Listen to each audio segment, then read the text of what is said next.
It's no secret that not everyone who buys a 250cc 4-stroke is happy with it. They thought it sounded like the perfect bike, light, high revving, and a barrel of fun. But after a few races, they realized that they weren't 250 4-stroke material. You don't have to live with your mistake. You can make your 250 4-stroke torquier, broader, and more powerful in one simple step. The secret sauce? Cubic centimeters.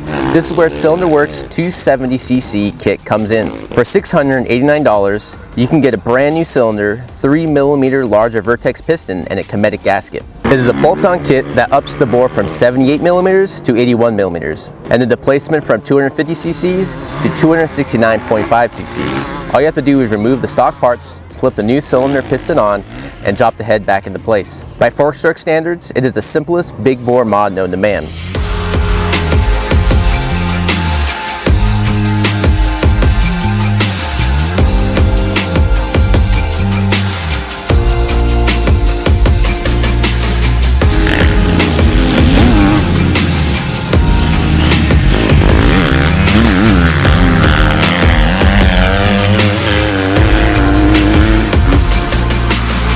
We chose to test the CylinderWorks 270 big bore kit on the Husqvarna FC250. This is a great 250, but is also one of the highest revving 4-strokes made, with the rev limiter set at 14,000 RPM. This singular feature makes it a prime candidate for a big bore kit. Why? Because it already has over rev to spare, and thus will become much more effective when it is mated to a solid mid-range hit. What else did we do to turn our Husqvarna FC250 into a FC270? In truth, we could have stopped with just a bolt-on kit. It is a one-stop shopping spree. Even the stock 1449 gearing worked because the FC270 engine had the grunt to pull the tall gearing. We upgraded the suspension with Race Tech.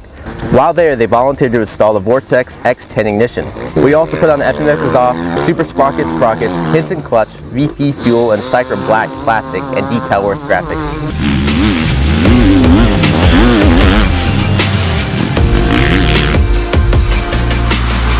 This is the best $690 we've ever spent on an engine. We gained horsepower and torque at every step along the dyno curve. The added torque helped the rather linear FC250 power band become more kinetic.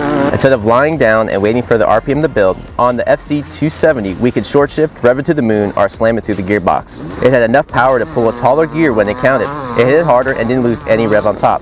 The FMF pipe, Vortex ignition, and VPU 4.1 fuel all increased the power, but they did it for more than double the investment in the CylinderWorks big bore kit. In short, if you just want to get more mid-range out of your 250cc 4-stroke, go with the big bore kit, with the knowledge that it will run fine with all your stock components and on readily available pump gas.